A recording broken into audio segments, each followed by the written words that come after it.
Hello, beautiful, wonderful, majestic souls of YouTube. My name is Dans. This is my channel, That Good Tarot, where we do timeless readings for anyone with any placements. If you've made your way to this reading, I do believe there is a message in here for you. However, if you don't resonate with this reading, that's cool, that's chill. Go check out my channel. There are so many other readings there. I'm sure you'll find something that fits you. Let's get into it. I have been away. I have been in the sunshine, away at a camping festival, and now that I'm back, I really just want to ground and recenter in something that is so calming and fulfilling, and that's this. It's tapping into your energy and giving you the messages from your guides. Let's get into it. Universe, please, insight and information. What does this beautiful collective need to hear on this day? What do these souls need to hear on this day? Ace of Wands. Can I get a clarification? Okay. And we have the Death. We have new cycles starting, new ideas forming. I feel like you're going to be taking a lot of steps to kind of start things in their infancy stage. Like I feel like you have been, I see you as an expert at certain things, and it feels like one project is closing and you're about to enter a space that feels like it's adjacent to what you're good at, but it feels new, and the steps that you're taking, that feels like these are infancy steps, like they are very much the start of a new beginning. So let's have a look at these different energies. We're going to have a look at the Ace of Wands, what you're stepping into, and we're going to have the Death card, what you're kind of closing off.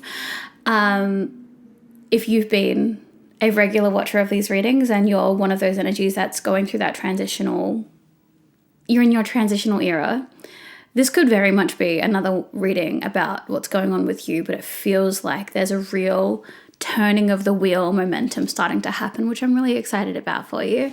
So let's get into the Ace of Wands energy. Universe, please, insight and information. What can you tell us about this new beginning, this new project, this new path? We have the Knight of Cups. It feels like there's a more emotionally intelligent version of you that's about to walk forward. And I don't say that in a way that's like you haven't been emotionally intelligent before this point, but I feel like you know yourself a lot better than you ever did. Like really, truly knowing yourself. It's such an important thing to know yourself. And I feel like previously you've moved forward into projects, you've moved forward into goals, not understanding fully who you are, what suits you, what suits how you work, and what actually aligns with your purpose, your values. We also have the Seven of Cups. It feels like you're still deciding exactly how this new beginning is going to manifest.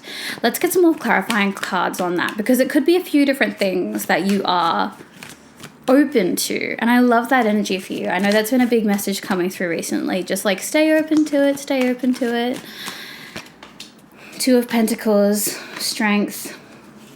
Girl, the High Priestess in reverse. The High Priestess in reverse coming out. Okay, we're going to get into that. The messages coming through here is like, whatever it is that you start, whatever opportunities start to open up for you, you have experience on your side. You have so much experience on your side. Like, I don't think you give yourself quite enough credit for how experienced you are. Like, I feel like you logically know it, but your nervous system doesn't feel that. It almost feels like this anxiety or this nervousness walking into, I want to say like these foreign environments, but they're not so foreign. Like everything logistically within that space are things that you've done before, are processes you've been through before. And you know that, like on like face value, you know you can do these things, but there's something about this aspect of it that makes you feel nervous. But no, like the thing is like you can do this. You actually have so much experience. If you feel like you're moving into an adjacent industry or like a slightly different career path, it can feel intimidating to be in like quote unquote new spaces. But the big thing is like, if there's anything that you could, if there was ever a new environment for you to step into, it's almost as if you have prepared for this your whole life, because you really do know this space so well. There might be an aspect of it where you have to show your skill in front of people that you haven't had to do before. Maybe your work has been very internal or very just you by yourself, and now you're maybe working with a team or working for a different type of clientele, and it's going to be a little bit more eyes on you and your process. And maybe you feel, protective of your process because you don't want that to be criticized. You don't want it to be judged. You don't want to have something that you value so highly be, picked on. But you were made for this, and you have a whole world of experience in this. So you're good. Let's get into the High Priestess in reverse. You all know I don't take reversals, so when they come up, I'm like, oh, okay, so there's an intuition block here. Let's get into it. Universe, please, inside information. What can you tell us about this intuitive block? I'm like honing in on the word performance.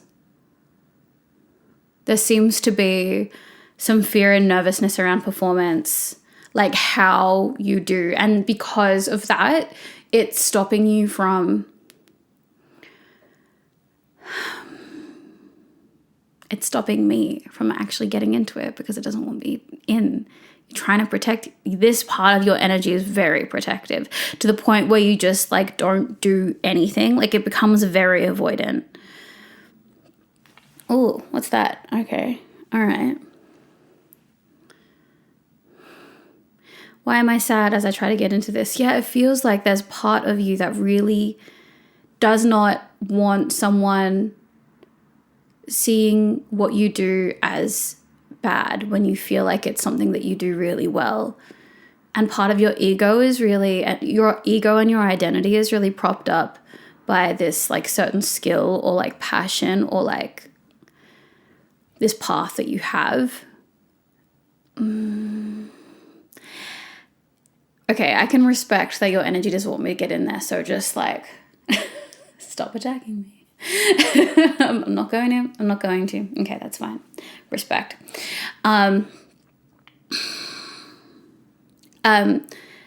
So in order to not have this be attacked, you don't share it.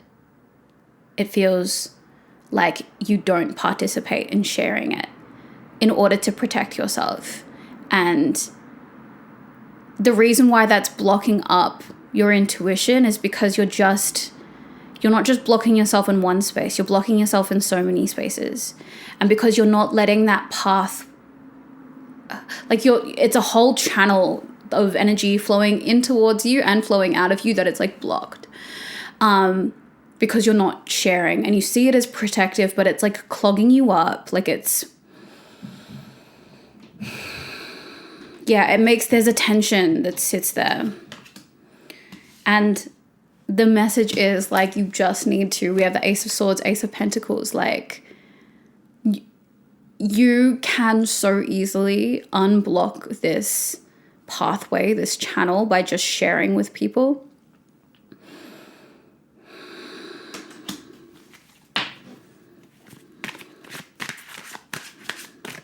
Like what you have to offer is actually so special.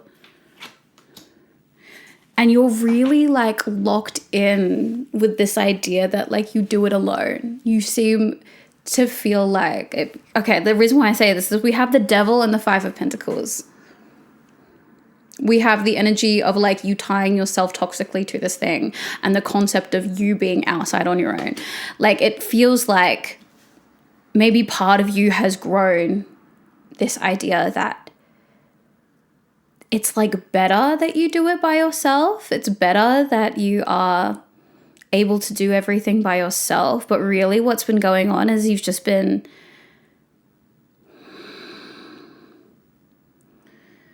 Oh, I know. As I tap into this, like I can feel the protection that you're trying to keep around yourself. It like keeps me out from tapping into this energy. And that's it. That's the energy. It's just keeping other people out. It's a protection. But you're just not letting anyone else in, and you're trapping yourself, you know? There's a part of you that wants to go outside and play. But maybe there was a version of you, even as a child, that wanted to go play with other people, and they maybe rejected you. So you were like, I'm going to go. And it literally could have been that. And that, like, translated into different aspects of your life where you just didn't want to feel a rejection, didn't want to feel a criticism, wanted to feel like you had something that was special and your own. And along the way, you know, in order to not feel like you were isolating yourself, you had this, like you built this idea that it was better to be alone. It's blocking you up. I'm just saying things that I've said before. So you have never been so ready to share this part of yourself, because you've been doing all of these things that you do, your art, your work, your writing, whatever it is that you create, whatever it is that you pour yourself into. You've clearly been doing that for a long time. And you've been doing that by yourself. And it's time to like, we have here the Eight of Pentacles. It's time to start creating in a new space. Okay, let's get into this Death card over here. Universe, please. Insight and information. What can assist this collective? Hi. Feel my guides tapping on my head. Hello. What can assist in this transition?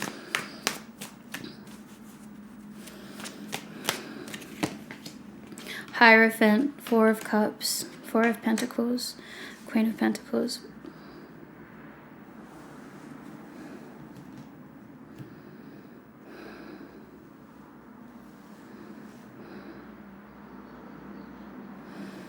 I know I'm giving you a long space right now.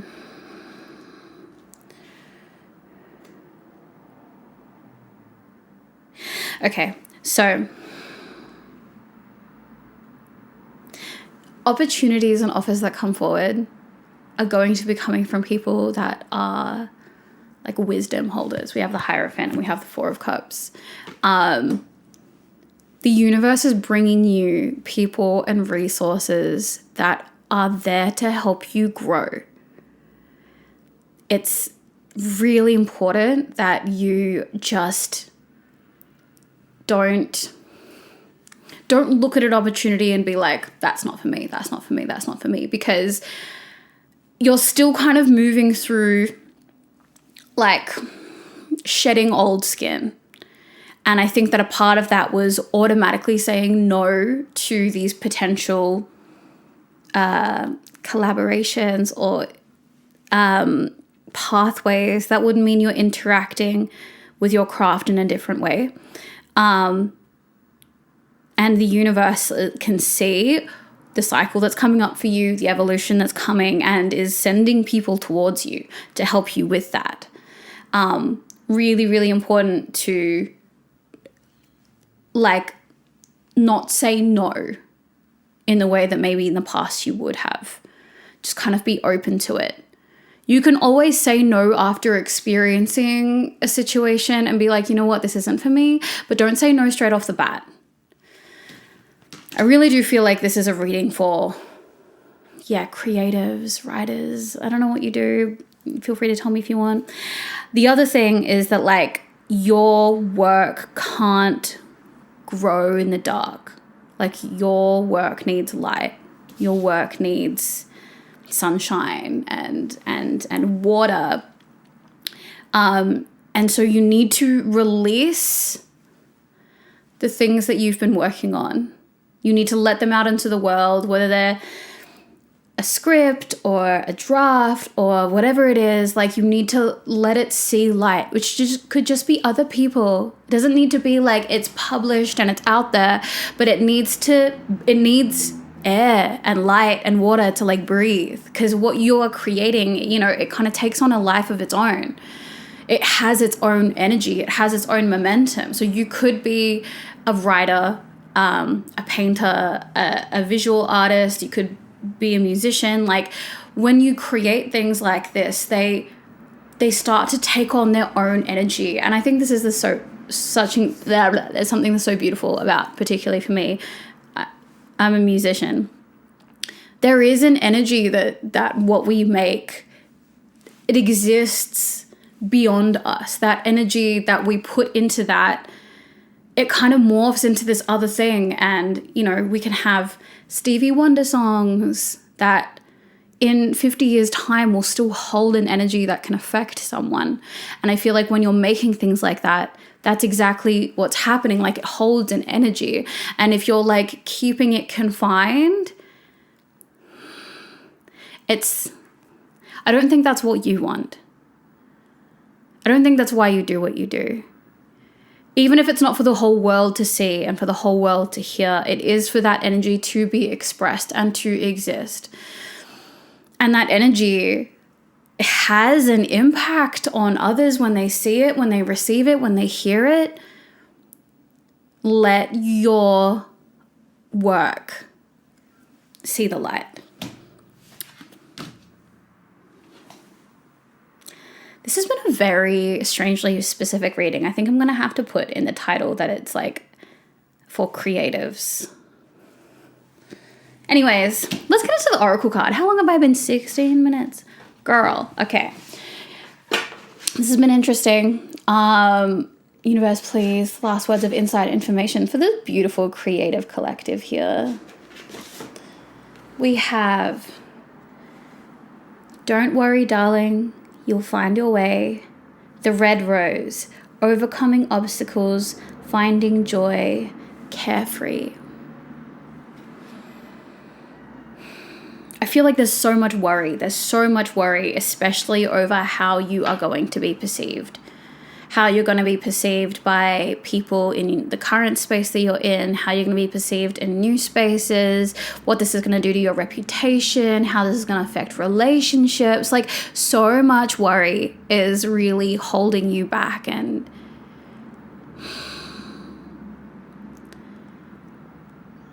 there's nothing I can really do to stop you from worrying about stuff. I don't know how to do that.